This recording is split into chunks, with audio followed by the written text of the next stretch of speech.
Bismillahirrahmanirrahim. Assalamualaikum warahmatullahi wabarakatuh.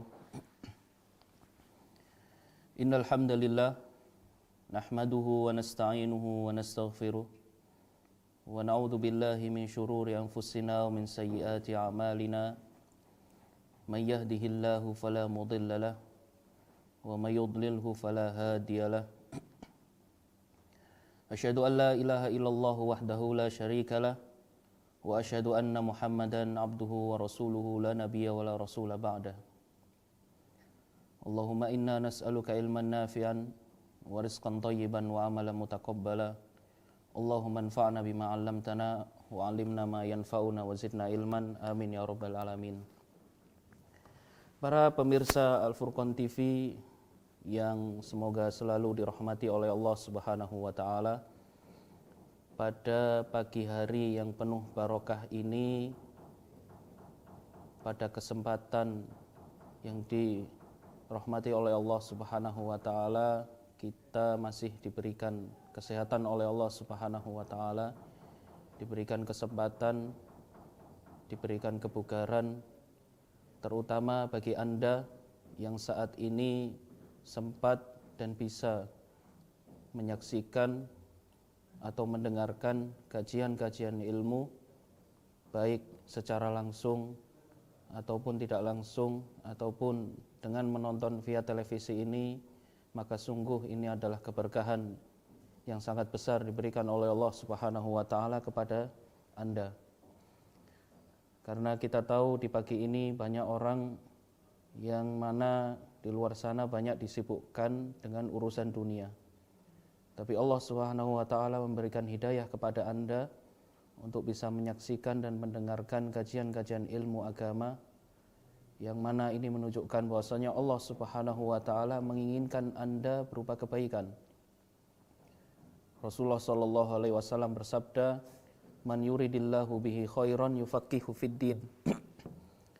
Barang siapa yang diinginkan kebaikan oleh Allah Subhanahu wa taala, maka orang itu akan diberikan pemahaman dalam urusan agama, akan diberikan keinginan untuk menuntut ilmu agama, untuk terus mencari ilmu agama, untuk terus berusaha mendengarkan kajian di tengah-tengah orang yang mana sekarang banyak sibuk dengan urusan dunia. Padahal apabila kita lebih mementingkan urusan akhirat kita, maka Allah Subhanahu wa taala akan memperbaiki segala urusan dunia kita. Allah akan memudahkan segala urusan kita yang ruwet. Allah Subhanahu wa taala juga akan memberikan kita rizki, rizki dari yang tidak kita sangka. Sebagaimana sabda Rasulullah sallallahu alaihi wasallam dalam riwayat Sahih Muslim, bahwasanya Rasulullah sallallahu alaihi wasallam bersabda, "Man kanatid dunya hammahu." Barang siapa yang mana kehidupan dunia ia jadikan tuntutan utama dia. Jadi kita hidup, tapi tujuan kita hidup hanya untuk menuntut dunia saja. Maka apa kata Rasulullah sallallahu alaihi wasallam? "Farraqallahu amrahu." Allah akan mencerai-beraikan urusannya. Urusan kita tidak akan pernah terasa beres. Makanya kadang kita lihat orang-orang di luar sana, teman-teman kita, tetangga kita, saudara kita, atau siapapun, tatkala ia terlalu sibuk dengan urusan dunianya, saat kita ajak untuk ikut kajian, alasannya selalu sama, "Maaf, saya sedang sibuk, saya tidak ada waktu, saya harus bekerja bekerja dari sebelum subuh sampai malam jam 12 tengah malam." Nah, ini Allah Subhanahu wa taala makin membuat ia sibuk. Mengapa? Dikarenakan tujuan utama dia dalam hidup adalah urusan dunia. Maka Allah akan membuat dia semakin sibuk. Farraqallahu alaihi amrahu. Wa ja'ala dunya baina 'ainai. Ia akan selalu dibayang-bayangi dengan dunia. Cita-citanya selalu urusan dunia. Segala yang ia impikan adalah urusan dunia. Ia berusaha bagaimana agar bisa mendapatkan mobil baru, bagaimana bisa mendapatkan motor baru, kulkas baru, HP baru, tiap hari selalu ada HP baru, berusaha ya cari. Nah ini orang yang tujuannya dunia, maka Allah akan semakin sesatkan ia. Lalu apa sabda Rasulullah SAW selanjutnya? Walam ya'tihi minad dunya illa ma kutiba lahu.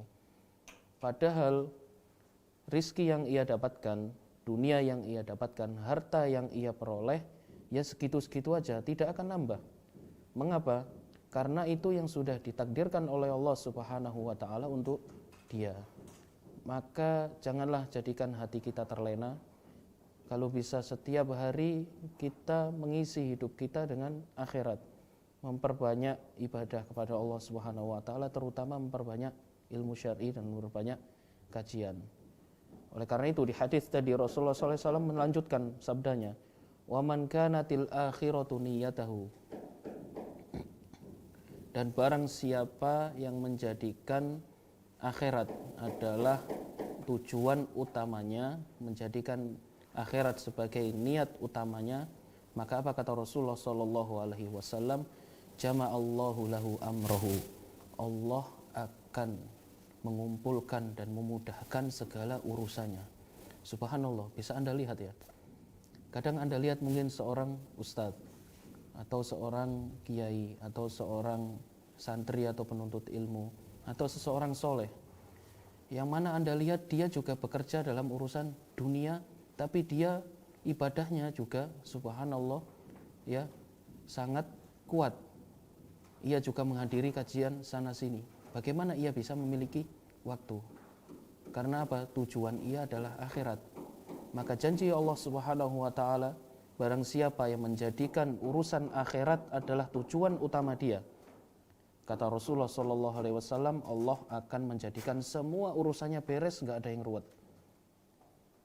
Makanya di sini, wahai pemirsa yang semoga dirahmati oleh Allah Subhanahu wa taala, ketika Anda merasa bahwa hidup Anda sempit, Anda merasa bahwa hidup Anda ruwet, kesibukan Anda melalaikan Anda dari segala sesuatu, Anda tidak bisa teratur dalam makan, tidak bisa teratur dalam tidur, tidak bisa teratur dalam waktu, maka introspeksi diri.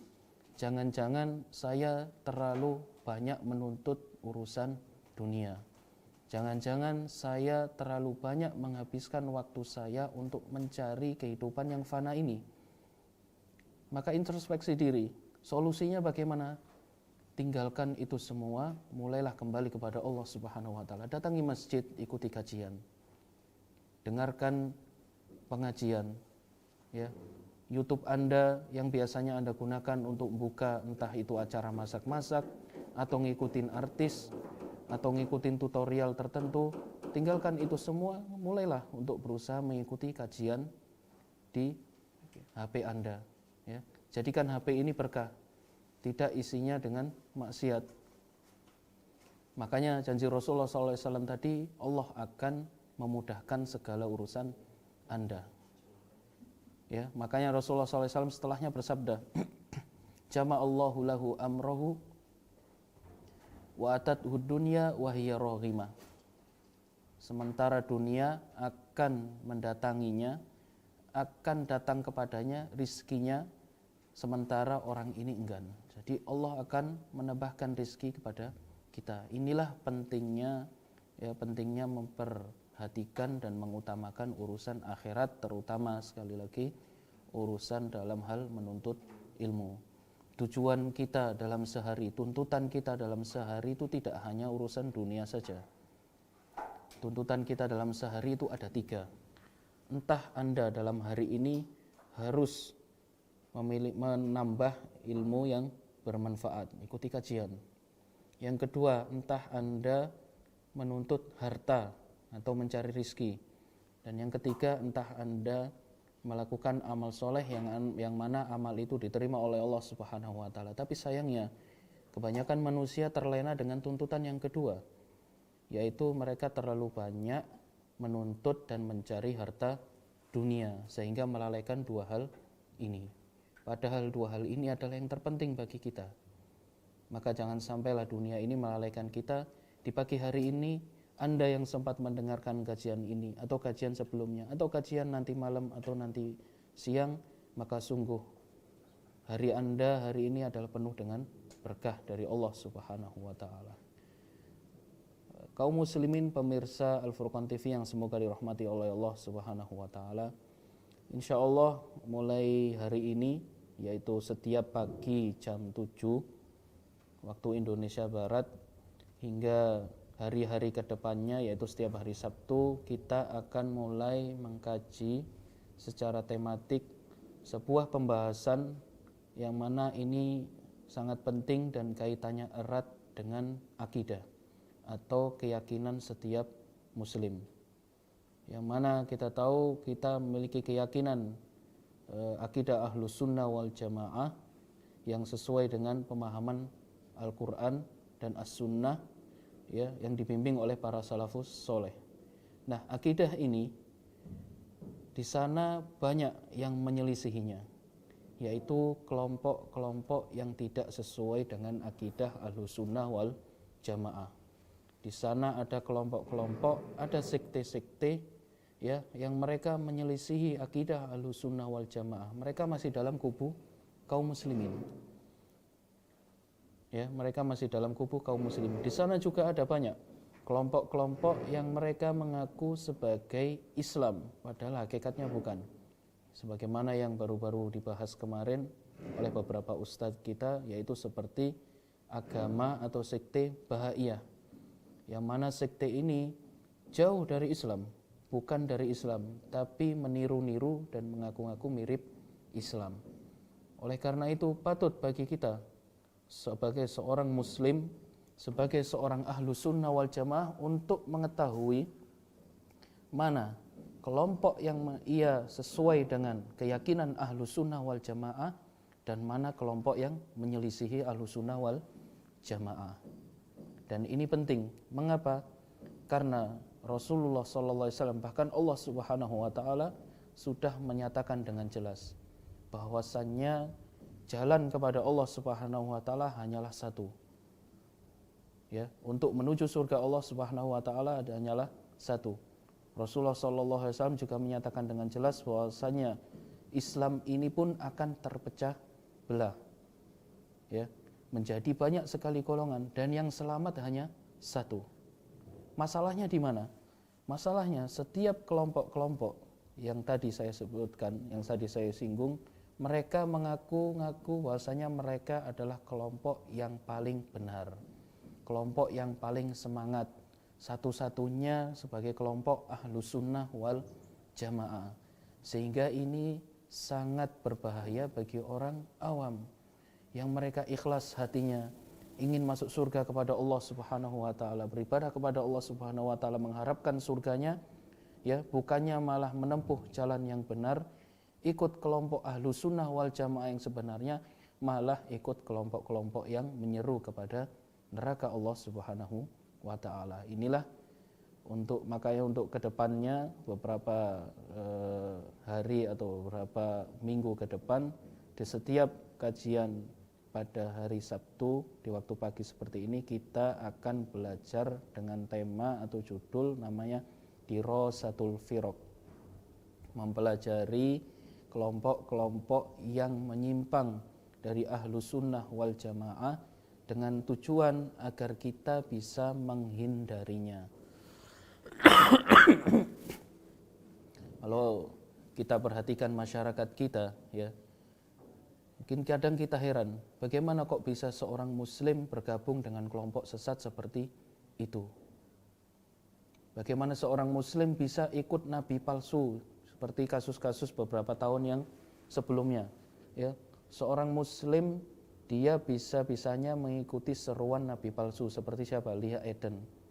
Ya, seperti siapa lagi yang mengaku-ngaku sebagai nabi, masih banyak lagi. Nah, ini karena apa?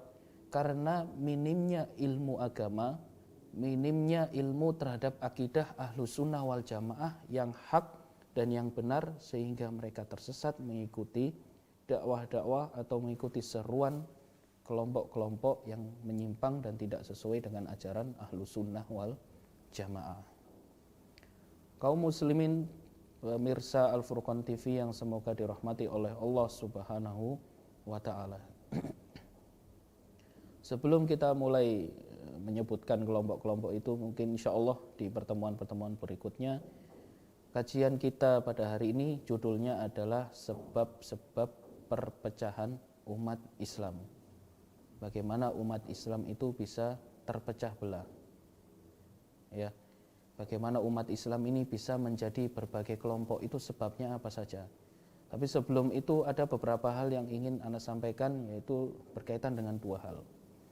Yang pertama, bahwasannya Allah Subhanahu wa taala dan Rasulullah, bahkan syariat Islam ini memerintahkan kepada kita, menyerukan kepada kita agar kita semua selalu bersatu menjadi satu umat muslim, menjadi satu tubuh, ya, agar umat Islam ini tidak terpecah belah. Di banyak ayat Allah Subhanahu wa taala berfirman yang menyebutkan bahwasannya kalian wahai umat Islam, kalian wahai hamba-hambaku, bersatulah jadi satu umat. Karena musuh-musuh kalian di luar sana itu banyak. Musuh-musuh Islam seperti Yahudi, Nasrani, Majusi, orang-orang ateis, orang-orang liberal. Mereka musuh-musuh Islam berusaha menghancurkan kalian. Menghancurkan kalian baik itu dengan memecah belah kalian atau memberikan syubhat-syubhat. Nah, perintah Allah Subhanahu wa taala untuk menghadapi mereka yaitu dengan bersatu. Bersatu dengan tali Allah Subhanahu wa taala. Salah satunya adalah firman Allah Subhanahu wa taala dalam surat Al-Imran ayat 103. Allah Subhanahu wa taala berfirman, wa'tasimu bihablillahi jami'an wala tafarraqu. Dan berpegang teguhlah kalian, bersatulah kalian wahai kaum muslimin seluruhnya, wala tafarraqu, dan jangan kalian berpecah belah. Jangan kalian berpecah belah menjadi banyak kelompok. Jadilah satu umat yang kuat dan solid agar kalian bisa mencapai kejayaan. Kejayaan umat ini tidak akan bisa diraih, tidak akan bisa ditempuh kecuali apabila kita bersatu. Ditafsirkan oleh Imam Muhammad Ibnu Jarir At-Tabari dalam ayat ini, ya, berkaitan dengan ayat Al-Imran ayat 103. Beliau berkata, wa'tasimu bihablillahi jami'an wala tafarraqu, dan berpegang teguhlah kalian semua dengan tali Allah Subhanahu wa taala dan janganlah kalian terpecah belah. Lalu kata beliau, wa ta'allaku bi asbabillahi jami'an yuridu bidzalika tamassaku bidinillahi alladzi amarakum bihi wa ahdahu alladzi ahadahu ilaikum fi kitabihi. Berpegang teguhlah kalian dengan agama Allah Subhanahu wa taala, yang mana Allah Subhanahu wa taala memerintahkan kita untuk melakukan, untuk melaksanakan, untuk terus berpegang teguh dengan agama ini, yang tujuannya agar, kata beliau, minal ulfati wal ijtima, yang mana apabila seluruh kaum muslimin berpegang teguh dengan Al-Quran, dengan ajaran Allah Subhanahu wa taala, dengan petunjuk Nabi Muhammad SAW, dengan agama ini, maka akan tercapai ya sebab dari persatuan. Oleh karena itu, hai ikhwah fiddin azanillahu wa iyyakum, kita semua memimpikan dan mengangankan persatuan terhadap umat Islam ini. Ya, cuma persatuan ini di atas apa? Di atas payung apa? Apabila hanya berkumpul jadi satu, ya, di satu payung berkumpul, semua umat Islam berkumpul, tetapi hati mereka tidak satu, maka percuma. Berkumpul dan bersatu di suatu lembaga, di suatu organisasi, di suatu yayasan, atau di suatu ormas tertentu, akan tetapi keyakinan kita, hati kita, amalan kita tidak sama, kita tidak berpegang teguh, sama-sama berpegang teguh terhadap agama Allah Subhanahu wa taala, maka tidak akan terjadi persatuan. Tidak akan terjadi persatuan. Karena persatuan yang hakiki, Persatuan yang sebenarnya adalah persatuan di tali Allah Subhanahu wa taala yang maknanya adalah agama Allah Subhanahu wa taala dan ajaran Rasulullah sallallahu alaihi wasallam. Dalam ayat lain Allah Subhanahu wa taala juga berfirman dalam surat Al-An'am ayat 153. Allah Subhanahu wa taala berfirman wa anna hadza sirati mustaqiman fattabi'u wa la tattabi'us subul fatafarraqu bikum an sabili. Dan sesungguhnya ini adalah jalanku yang lurus. Apa kata Allah Subhanahu wa taala? Fattabi'u, maka ikutilah. Kita menginginkan persatuan, kita menginginkan keselamatan, kita ingin jalan selamat menuju surga Allah Subhanahu wa taala, maka kata Allah, ini loh jalanku sudah jelas, lurus gamblang, ya, maka ikutilah. Tapi sayangnya di sana ada jalan-jalan yang bengkok yang menyelisihi jalan lurus gamblang dan jelas ini. Wala tattabi'us subul, dan jangan kalian ikuti jalan-jalan lain yang menyimpang. Fatafarraqu bikum an sabili, sehingga kalian apabila nyeleweng atau tidak mengikuti jalan lurus kepada Allah Subhanahu wa taala, tidak mengikuti jalan lurus yang menuju kepada kejayaan umat, ya, kepada surga Allah Subhanahu wa taala, maka kata Allah kalian akan terpecah belah. Allah sudah menggariskan kepada kita jalan yang lurus, yang lebar, yang luas, yang gamblang.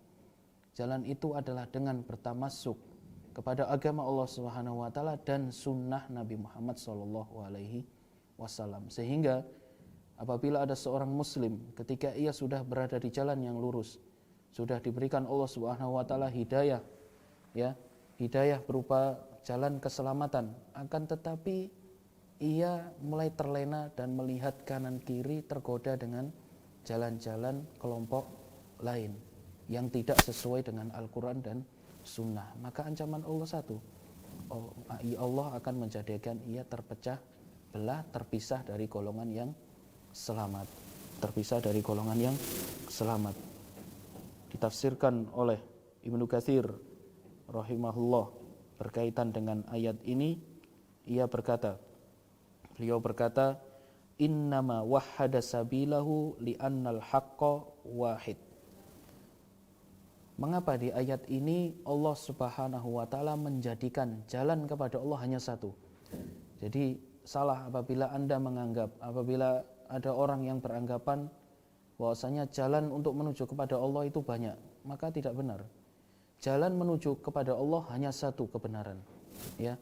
Hanya ada satu jalan menuju surga, hanya ada satu jalan menuju kejayaan Islam. Hanya ada satu kebenaran. Tidak bisa ungkapan banyak jalan menuju Roma kita praktekkan dalam urusan agama, tidak. Hanya satu jalan menuju Allah Subhanahu wa taala. Ya, hanya satu jalan menuju Allah Subhanahu wa taala. Dinyatakan oleh Ibnu Katsir rahimahullah di sini, Allah menjadikan jalan kepadanya hanya satu. Mengapa? Karena kebenaran itu hanya satu. Tidak mungkin ketika terjadi perpecahan atau terjadi perselisihan antar banyak kelompok, antar banyak orang, antar banyak sekte, lalu semuanya dianggap benar. Tidak mungkin. Yang benar itu pasti satu, ya. Yang benar itu pasti satu, dan kita wajib mengikuti kebenaran ini. Salah anggapan bahwasanya Anda bila orang menyatakan sudahlah, tidak usah terlalu sibuk dengan tahdzir, atau tidak usah terlalu sibuk dengan menyalahkan kelompok-kelompok lain.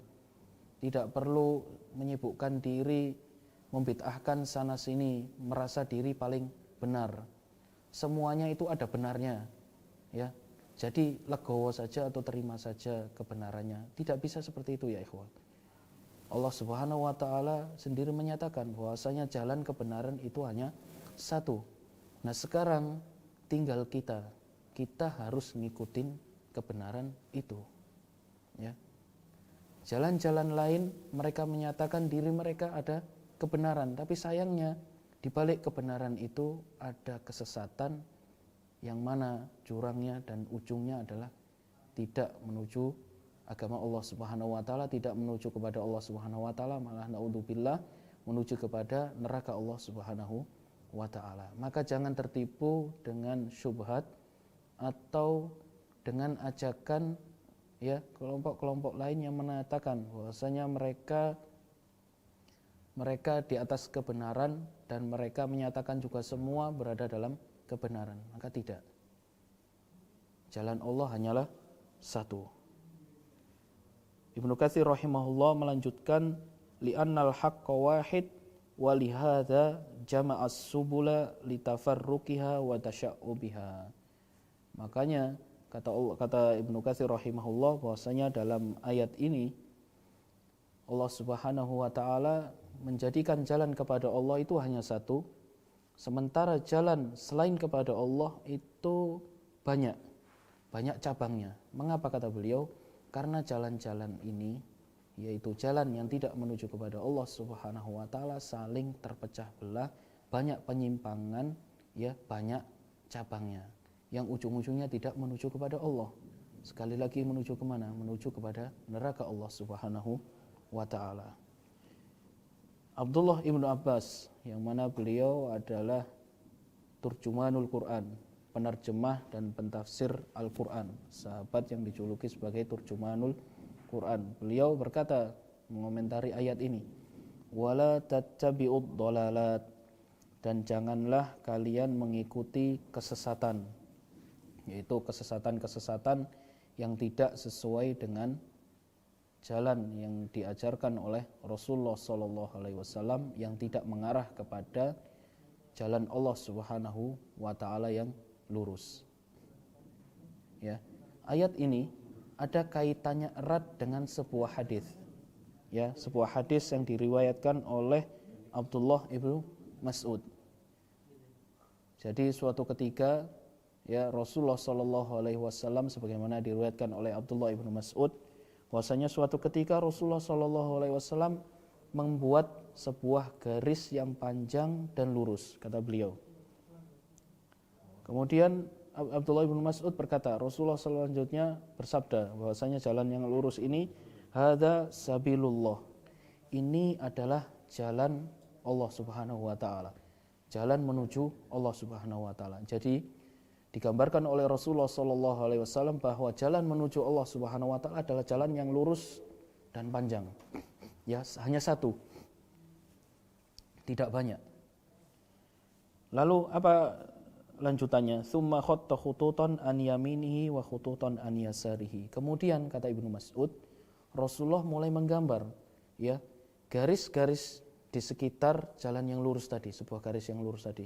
Jadi garis-garis miring yang pendek yang mana ini tidak menuju kepada Allah. Jadi membuat garis di tepi-tepi kanan dan kiri yang mana garis ini pun pendek dan tidak menuju kepada Allah Subhanahu wa taala. Maksudnya tidak menuju kepada ujung, itu tidak, tapi menuju ke tepi.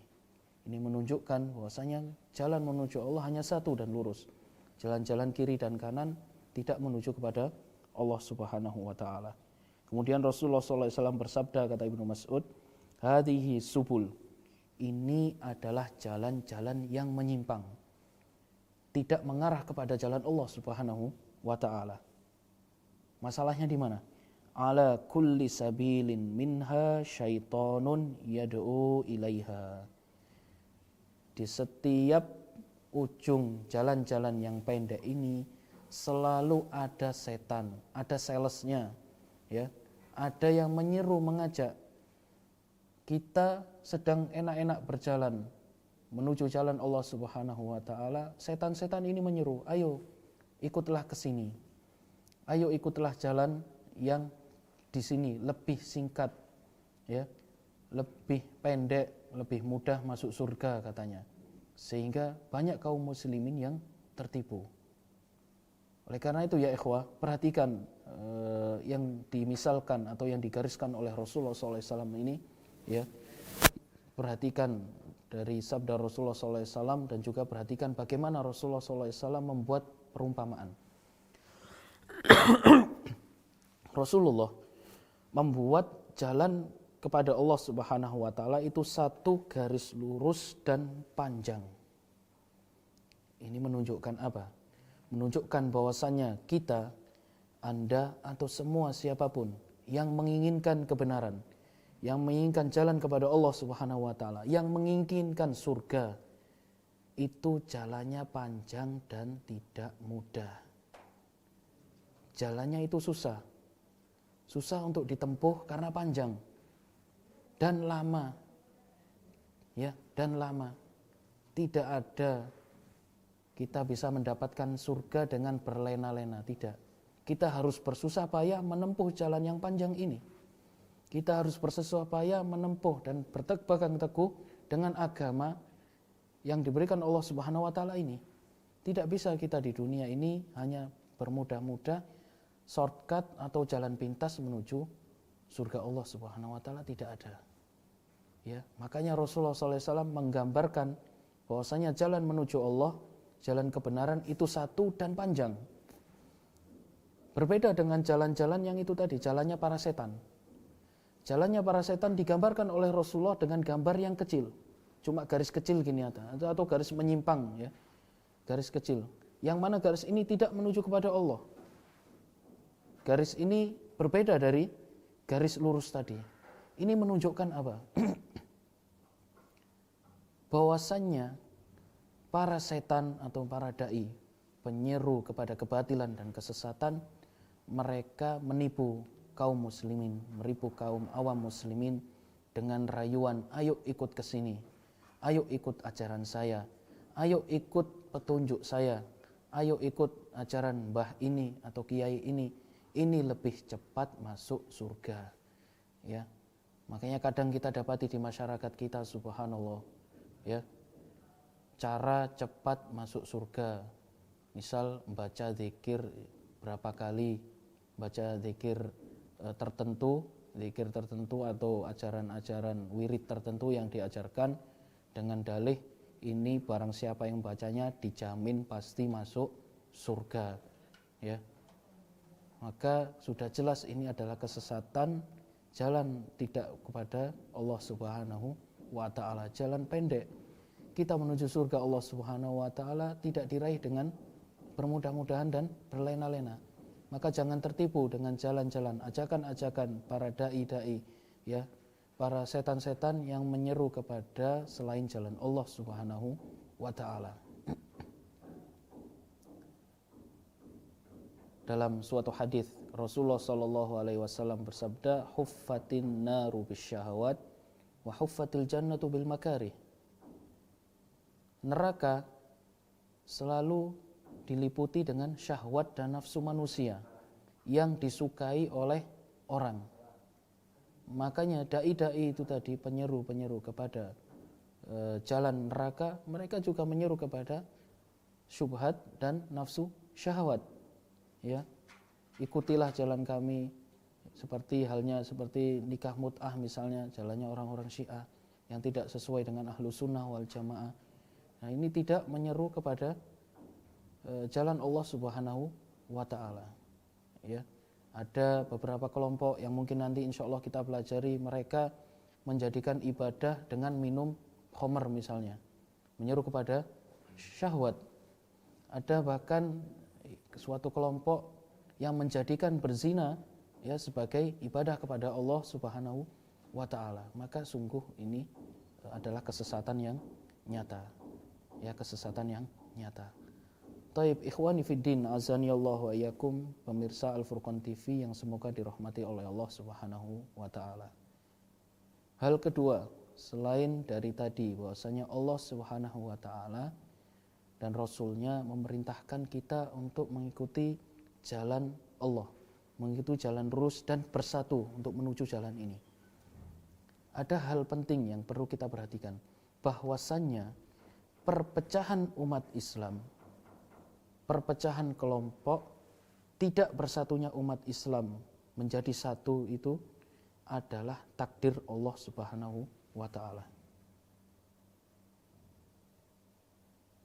Jadi jangan anggap bahwasanya seluruh umat Islam yang ada di dunia ini bisa bersatu, ya, itu jangan anggap itu bisa terjadi, karena ini adalah takdir Allah Subhanahu wa taala.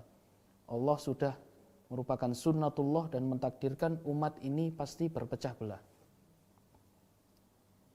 Di dalam firman-Nya Allah Subhanahu wa taala berfirman dalam surat Hud ayat 118 dan 119, "Walau syaa rabbuka laja'alan nasa ummatan wahidah wala yazaluna mukhtalifin illa man rahima rabbuka walidzalika khalaqahum wa tammat kalimatu rabbika la amla'anna jahannama minal jinnati wan nasi ajmain." Dan jika Tuhanmu menghendaki, tentu Allah akan menjadikan seluruh manusia ini sebagai umat yang satu. Perhatikan ayat ini.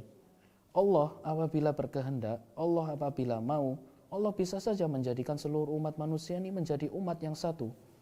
Semuanya beriman, tidak ada perselisihan sama sekali. Ya. Akan tetapi kita berpecah belah. Ya, manusia ini terpecah belah menjadi kelompok. Allah Subhanahu wa taala menciptakan manusia terpecah belah seperti ini adalah karena hikmah Allah Subhanahu wa taala. Dan untuk itulah Allah menciptakan mereka dalam ayat tadi. Dan sungguh telah tetap keputusan Tuhanmu, aku pasti akan memenuhi neraka jahanam dengan jin dan manusia. Maksudnya apa? Bahwasannya Allah sudah mentakdirkan terjadi perpecahan di antar umat Islam.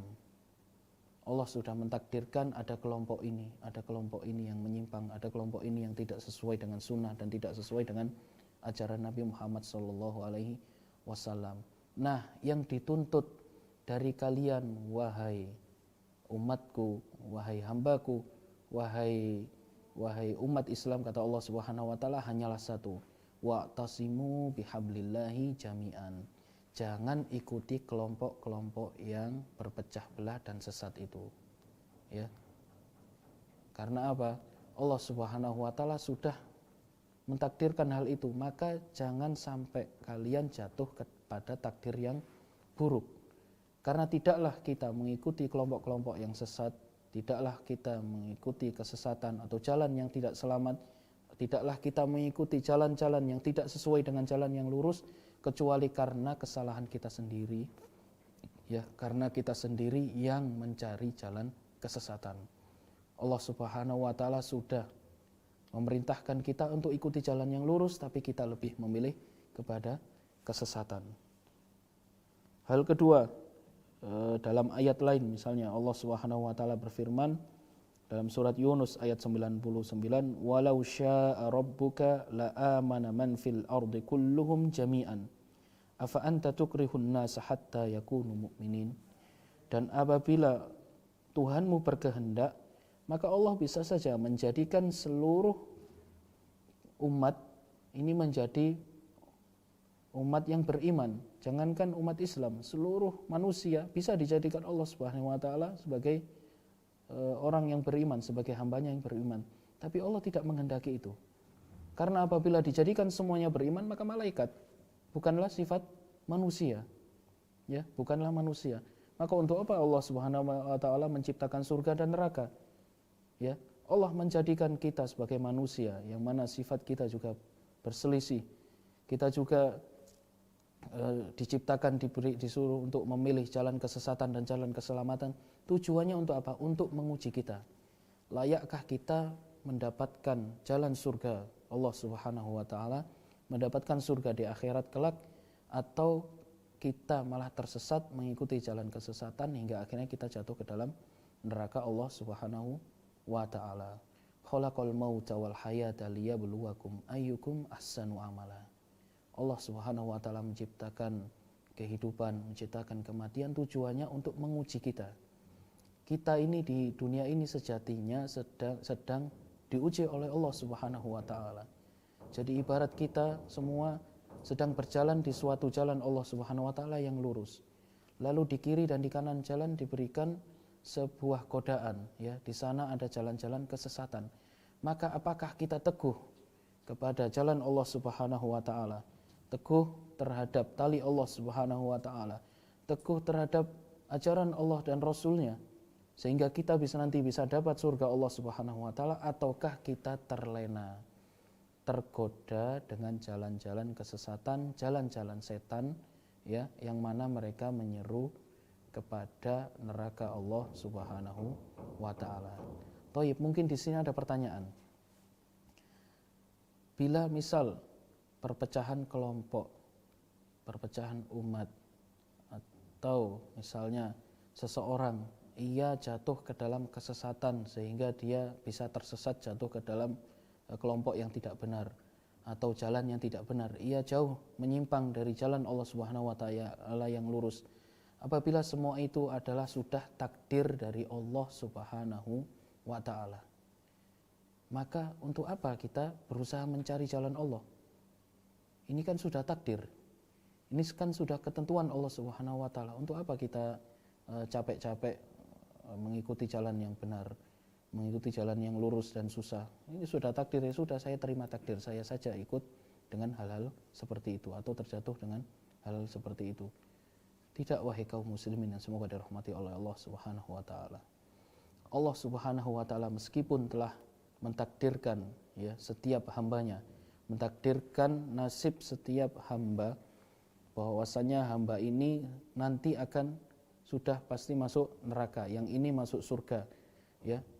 Yang ini nanti ujung-ujungnya di akhirat dia akan masuk surga Allah Subhanahu wa taala. Yang ini pasti akan tersesat dan seterusnya. Memang sudah ditakdirkan Allah Subhanahu wa taala. Itu adalah ilmu Allah. Tapi apakah Anda tahu? Apakah Anda tahu nasib Anda nanti? Apakah di akhirat atau di akhirat nanti, apakah Anda nanti di neraka atau di surga? Kita tidak tahu. Maka yang dituntut oleh Allah Subhanahu wa taala dari kita adalah satu, carilah kebenaran. Tetap berusahalah. Usaha kalian itu yang akan menentukan, ya, usaha kita mencari kebenaran Allah, usaha kita berusaha mengikuti jalan Allah Subhanahu wa taala yang akan menentukan kita berada di surga atau neraka. Allah jauh-jauh hari dahulu saat di azal sudah menentukan takdir kita itu berdasarkan ilmu Allah Subhanahu wa taala yang Maha tahu tentang kita. Ya, Allah sudah tahu bahwasanya kita akan berusaha atau tidak. Kita akan berusaha menempuh jalan yang selamat atau tidak. Allah sudah tahu. Ya. Nah, kita sebagai hamba tidak tahu, maka kita harus terus berusaha, ya, mengusahakan untuk mengikuti dan bertamasuk, berpegang teguh kepada jalan Allah sehingga kita selamat dari ancaman neraka Allah Subhanahu wa taala. Inilah, ya, maksud dari ayat tadi yang pertama disebutkan wa'tasimu bihablillahi jami'an. Jadi meskipun Allah Subhanahu wa taala sudah mentakdirkan akan terjadi perpecahan umat, akan terjadi perpecahan kelompok, akan terjadi banyak kesesatan, ya, dan orang yang sesat ini sudah ditakdirkan Allah Subhanahu wa taala, tapi Allah tetap menyuruh kita untuk berpegang teguh kepada tali Allah Subhanahu wa taala, berpegang teguh kepada ajaran Allah Subhanahu wa taala. Ikhwani fiddin, azanillahu wa iyyakum, para pemirsa Al-Furqan TV yang semoga dirahmati oleh Allah Subhanahu wa taala. Tentunya untuk menghindari jalan kesesatan, untuk mendapatkan jalan keselamatan, kita harus tahu, ya, kita harus tahu apa saja sebab-sebab terjadinya perpecahan umat, terjadinya kesesatan, ya, di tengah umat Islam. Di sana ada banyak faktor, saya bacakan beberapa. Yang pertama yaitu al-jahlu wa huwa diddul ilm, yaitu kebodohan. Bodoh atau tidak belajar atau tidak mau mempelajari ilmu agama. Saya khususkan di sini berkaitan dengan ilmu agama. Dan ilmu agama ini yang lebih spesifik lagi dan dikhususkan lagi yaitu Al-Quran dan Sunnah.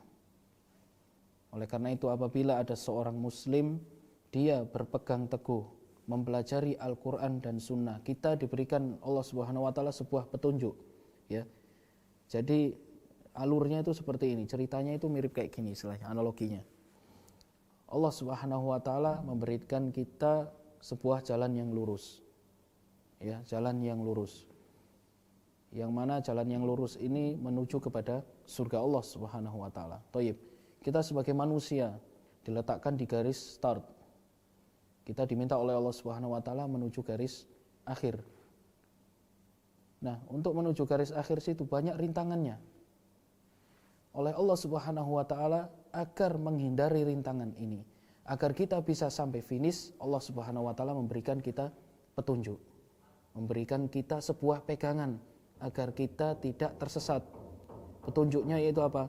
Al-Qur'an dan Sunnah. Yaitu Al-Qur'an dan ajaran Nabi Muhammad SAW. Ketika kita sedang berjalan menuju jalan Allah, ternyata di kiri ada setan yang mengajak, ayo ikut saya, ayo ikut di sini. Ada zikir dari kita yang mana zikir itu bisa mudah masuk surga Allah. Setelah kita lihat, coba zikirnya seperti apa, gini, siapa yang membacanya akan masuk surga tanpa hisab dan tanpa azab. Membacanya 60 kali misalnya, membacanya di kuburan fulan misalnya. Nah, seperti ini kita timbang, kita memiliki Al-Quran dan As-Sunnah. Ada tidak zikir seperti itu diajarkan oleh Nabi Muhammad SAW? Ternyata tidak ada. Maka kita ikuti petunjuk ini. Maaf mas, maaf pak, maaf ustadz, zikir itu tidak sesuai yang diajarkan Nabi kita. Saya takut terletak dalam kesesatan, saya lanjut ke jalan yang lurus. Saya berpegang teguh kepada Al-Quran dan Sunnah. Nah, inilah pentingnya ilmu agama. Pentingnya Anda mengaji Al-Quran dan Sunnah. Pentingnya Anda mengikuti kajian, yang mana kajian itu lebih mengutamakan qala Allah, qala Rasulullah. Lebih mengutamakan mengkaji urusan agama Allah Subhanahu wa taala. Ya. Karena sebab kesesatan yang paling utama adalah kebodohan terhadap ilmu agama Al-Quran dan Sunnah. Ya, ilmu agama Al-Quran dan Sunnah.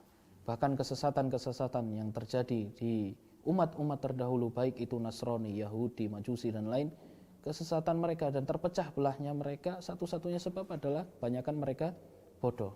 Ya, banyakkan mereka bodoh dan tidak berpegang teguh dengan agamanya.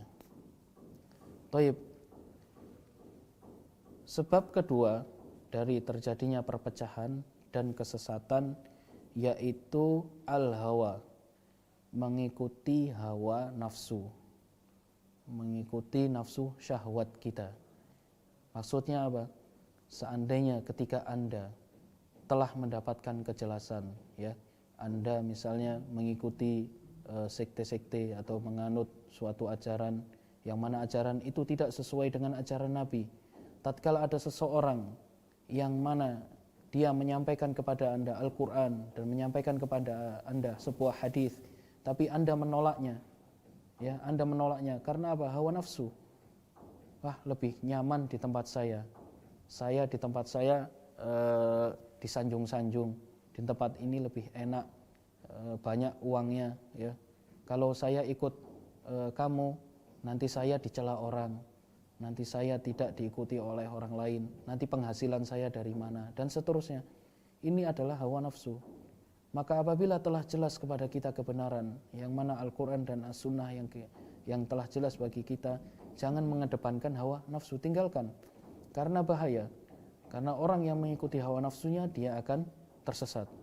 Allah Subhanahu wa taala berfirman, "Wa man adallu mimman ittaba'a hawahu bighairi hudan min Allah, innallaha la yahdil qaumadz zalimin." Surat Al-Qasas ayat 50.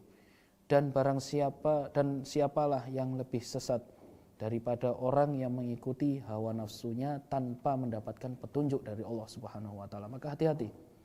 Apabila Anda disampaikan kepada Anda Al-Quran dan hadis dari Nabi sallallahu alaihi wasallam, disampaikan kepada Anda sunnah Nabi Muhammad SAW, bahwasanya yang Anda lakukan ini tidak ada petunjuknya, yang Anda lakukan ini adalah bid'ah, lalu Anda lebih mengikuti hawa nafsu, Anda tidak mau mengikuti sunnah Nabi Muhammad SAW, maka kata Allah Subhanahu wa taala, Anda telah tersesat dan tidak mendapatkan petunjuk dari Allah Subhanahu wa taala. Lebih parah lagi, Allah Subhanahu wa taala menyebut orang-orang yang semodel ini sebagai orang-orang yang zalim. Innallaha la yahdil qaumadz zalimin. Terjadinya perpecahan umat, terjadinya kesesatan di tengah kaum muslimin terjadinya perpecahan kelompok seperti ini, sebab kedua yaitu karena hawa nafsu, lebih mengedepankan hawa nafsu, tidak mau mengikuti ajaran sunnah, karena ajaran sunnah itu selalu susah, ya, susah bagi orang yang lebih mengutamakan hawa nafsunya. Makanya jangan kedepankan hawa nafsu Anda. Toib, sebab ketiga yaitu ar-ruju ila ghairil kitabi was sunnah wat talaqi min siwahuma, tidak menjadikan Al-Quran dan sunnah sebagai sumber beragama, tidak menjadikan Al-Quran dan sunnah sebagai sumber beragama. Mari kita bermain logika. Misalnya Anda yang misalnya Anda ingin mendalami ilmu matematika, maka pastinya Anda akan mendalami ilmu matematika dengan membaca buku matematika. Tidak mungkin Anda membaca buku psikologi gitu misalnya lalu Anda jadi ahli matematikawan. Tidak. Anda misalnya ingin jadi dokter, tapi Anda belajarnya ilmu masak, maka tidak mungkin langsung ahli jadi dokter. Begitu juga dalam hal agama. Anda yang ingin beragama dengan benar, beragama yang mana agama itu bisa menuntun Anda kepada surga Allah Subhanahu wa taala, maka beragamalah sesuai dengan Al-Qur'an dan sunnah Nabi Muhammad sallallahu alaihi wasallam. Kita mengambil keyakinan kita dan akidah kita itu dari mana? Dari Al-Qur'an dan As-Sunnah. Ya. Al-Qur'an ngomong gini, maka kita ikuti, kita percayai, kita terima. Sunnah Nabi sallallahu alaihi wasallam ngomong gini, Rasulullah sallallahu alaihi wasallam bersabda seperti ini, maka kita terima. Tidak malah menimbang dengan hal yang lain. Kita ambil contoh misalnya secara real perpecahan umat Islam. Contohnya ada kelompok namanya kelompok Mu'tazilah atau kelompok Ahlul Kalam, yaitu kelompok yang nanti insya Allah di pertemuan-pertemuan ke depan akan kita bahas masing-masing kelompok ini. Cuma di sini kita sebutkan sekedar sedikit pemikiran mereka ya berkaitan dengan ini. Mereka Ahlul Kalam tidak mengambil keyakinan mereka dari Al-Quran dan As-Sunnah. Mereka mengambil dari mana? Dari akal.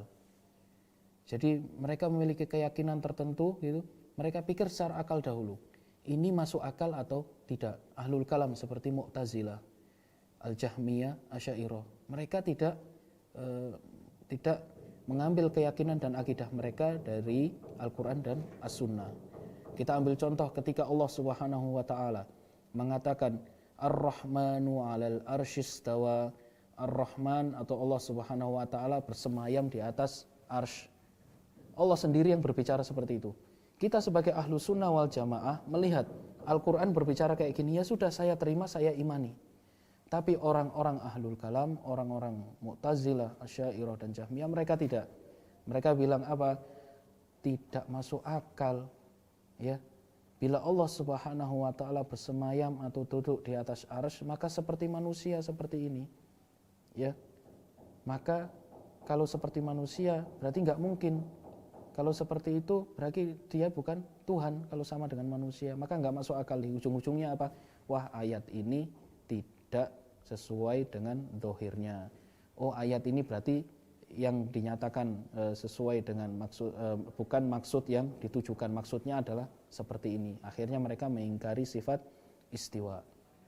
Ya. Contoh lain dalam sabda Rasulullah sallallahu alaihi wasallam, yanzilu rabbuna tabaraka wa taala ila dunya fi kulli thuluthil lail.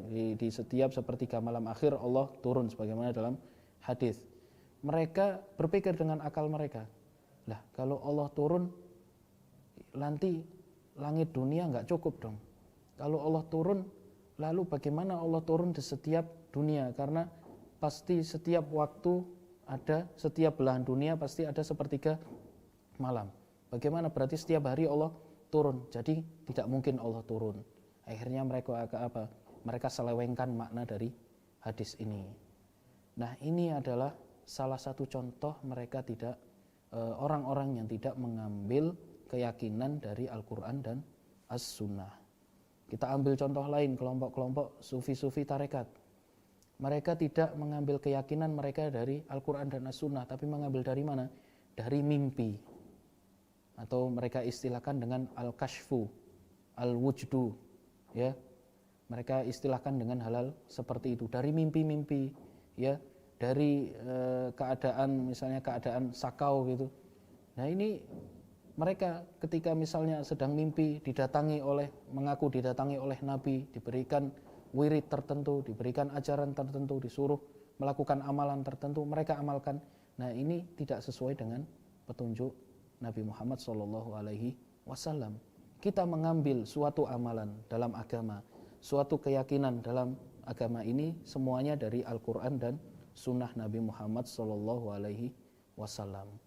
Seperti halnya lagi orang-orang Syiah, mereka mengambil keyakinan mereka, kata mereka, dari seorang imam yang maksum, pengganti Nabi, kata mereka.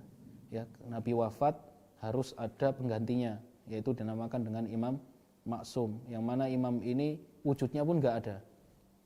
Mereka mengambil akidah-akidah dan keyakinan mereka dari imam maksum ini, kata mereka. Nah, inilah ya contoh nyata kesesatan, ya contoh nyata sebabnya terjadi perpecahan di umat Islam, yaitu kelompok-kelompok tersebut tidak mengambil keyakinan mereka, tidak mengambil ajaran mereka dari Al-Quran dan dari As-Sunnah. Padahal Al-Quran dan As-Sunnah adalah sumber beragama kita, maka kita harus berpegang teguh kepada ajaran ini. Sebab lain, dan ini adalah sebab yang terakhir, ya, dan ini adalah sebab terakhir, ini adalah sebab eksternal. Adanya campur tangan orang-orang kafir, kaidu a'da'il Islam, ya, adanya makar dan campur tangan dari orang-orang non-muslim. Orang-orang kafir, orang-orang musuh Islam, mereka berusaha, ya, agar Islam ini jatuh dan runtuh. Mereka berusaha menghapus agama Islam ini sejak awal muncul Islam di zaman Nabi Muhammad SAW sampai nanti hari kiamat. Mereka akan terus berusaha menghapus dan menghancurkan umat Islam, ya. Umat Islam ini diantaranya dengan cara dipecah belah, ya, diantaranya dengan cara dipecah belah. Permusuhan mereka, orang-orang kafir, terhadap Islam ini sudah dinyatakan oleh Allah Subhanahu wa taala, walan tardo angkal yahudu wan nasara hatta tattabi'a millatahum. Orang-orang Yahudi dan Nasrani, bahkan orang-orang musyrikin yang lainnya, mereka tidak akan pernah ridho dengan kalian, tidak akan pernah rela dengan kalian. Mereka semua musuh-musuh Islam bersatu untuk menghancurkan umat Islam, hatta tattabi'a millatahum, sampai kalian umat Islam keluar dari agama Islam dan ikut jalan mereka, ikutin agama mereka. Oleh karena itu, apabila Anda melihat sejarah, melirik dari sejarah-sejarah terbentuknya kelompok-kelompok yang ada dalam umat Islam, terbentuknya perpecahan kelompok ini, sebabnya apabila Anda lihat sejarah, ya, pasti ada campur tangan dari orang-orang kafir, orang-orang non-Islam. Makanya apabila Anda misalnya, coba Google aja salah satu, apa itu kerjaannya orientalis? Ya, kerjaannya orang-orang orientalis itu apa? Tujuannya mereka. Siapa itu orang orientalis? Orang orientalis itu adalah orang-orang kafir, ya, seperti contoh yang ada di Amerika, di Jerman, di Jepang, bahkan di Jepang itu ada banyak orientalis. Di mana lagi, di Cina, ya, orang-orang kafir yang mana mereka mempelajari agama Islam dengan tujuan, mereka mempelajari agama Islam dengan tujuan untuk memecah belah kaum muslimin, untuk menimbulkan syubhat dan fitnah di tengah kaum muslimin, ya. Oleh karena itu, apabila Anda melihat sepak terjang orang orientalis dalam berusaha menghancurkan Islam, itu sangat banyak. Nah, ini adalah bukti contoh nyata, ya. Dan di antara tadi yang saya nyatakan bahwasanya apabila kita telusuri sejarah terbentuknya suatu kelompok, itu pasti ada campur tangan dari kelompok dari agama-agama lain yang non-Islam. Kita ambil contoh seperti Syiah. Agama Syiah atau kelompok Syiah dan sekte Syiah, bila kita telusuri maka ujung-ujungnya dari siapa? Dari Abdullah bin Saba al-Yahudi. Ujung-ujungnya dari orang Yahudi. Kita ambil contoh lain, misalnya Ahlul Kalam atau Mu'tazilah yang mana dia Mu'tazilah ekstrim. Pembentuknya siapa? Pembentuknya adalah Ibrahim An-Nadham. Nanti insya Allah kita jelaskan lebih panjang lebar. Dan atau Abu Hudzail Al-Allaf, yang mana keduanya berasal dari agama Majusi. Contoh lain misalnya Al-Batiniyah, kelompok-kelompok Batiniyah, diantaranya adalah Bahaiyah kemarin. Itu terbentuk dari pemikiran seorang namanya Abdullah bin Maimun Al-Qaddah. Dan dia adalah seorang Yahudi dari Persia. Ya. Contoh lain, sebuah pemikiran atau sebuah kesesatan atau keyakinan menyimpang berupa mengingkari sifat-sifat Allah Subhanahu wa taala, itu dicetuskan dalam kubu umat Islam, dalam tubuh umat Islam dari Al-Ja'ad bin Dirham, yang mana dia ambil dari para ahli filsafat Yahudi di zaman itu. Dan masih banyak yang lain. Contoh lain misalnya tarekat-tarekat tasawuf. Apabila ditelusuri asal usul seperti ini dari mana? Dari orang-orang Hindu. Oleh karena itu kita sebagai kaum muslimin, jangan sampai kita ngikutin jalan-jalan mereka, jalan orang-orang yang tersesat, atau lebih parah lagi jalannya agama-agama yang mana mereka adalah musuh-musuh Islam. Jangan sampai kita ikut mereka yang ujung-ujungnya nanti bisa menyebabkan perpecahan umat Islam, ya, bisa menyebabkan perpecahan umat Islam. Padahal dari jauh-jauh hari Rasulullah SAW sudah mewanti-wanti kita, la tattabi'unna sanana man kana qablakum hadwal qudzati bil qudzah hatta idza dakhalu juhra dhabbin lattaba'tumu. Pasti kalian akan mengikuti jalannya sunnah-sunnah agama-agama sebelum kalian, sedikit demi sedikit, sampai apabila mereka masuk ke dalam lubang dhab atau lubang hewan yang mirip biawak, kalian pasti akan ikuti. Ya, mengikuti jalan-jalan orang-orang kafir akan menimbulkan perpecahan di tengah kaum umat Islam. Maka dari sini wahai kaum muslimin yang semoga dirahmati oleh Allah Subhanahu wa taala, marilah kita bersatu di jalan Allah Subhanahu wa taala dalam ajaran tauhid, dalam ajaran sunnah Nabi Muhammad SAW, dalam Al-Quran dan sunnah. Kita bersatu dan menghindari kelompok-kelompok yang mana kelompok-kelompok itu menuju kepada kesesatan. Ya, jangan sampai kita mengikuti takdir, yang mana takdir ini atas karena usaha dan pilihan kita sendiri mengikuti kelompok-kelompok yang tidak diridhoi oleh Allah Subhanahu wa taala. Maka kita hindari sebab-sebab perpecahan dengan cara banyak belajar, ya, dengan cara mengikuti kajian, dengan mempelajari Al-Quran dan As-Sunnah, dengan menghindari hawa nafsu, ya, dan juga mengedepankan Al-Quran dan As-Sunnah di atas kepala kita. Taruh Al-Quran dan As-Sunnah di atas kepala sini, ya, jangan mengedepankan akal kita. Kita beragama ngikutin Al-Quran dan As-Sunnah. Apabila tidak ada ajaran sunnahnya, maka tinggalkan. Maka itulah adalah jalan keselamatan. Insya Allah di pertemuan berikutnya kita akan membahas tentang sebab dari persatuan umat Islam. Sekaligus kita akan bahas tentang hadithul iftiraq, hadis perpecahan umat, yaitu sabda Rasulullah SAW tentang perpecahan umat, yang insya Allah kita bahas pada pertemuan selanjutnya. Sampai di sini kajian kita kali ini. Semoga apa yang sedikit saya sampaikan ini bermanfaat. Subhanakallahumma bihamdika asyhadu an la ilaha illa anta astaghfiruka wa atubu ilaik. Assalamualaikum warahmatullahi wabarakatuh.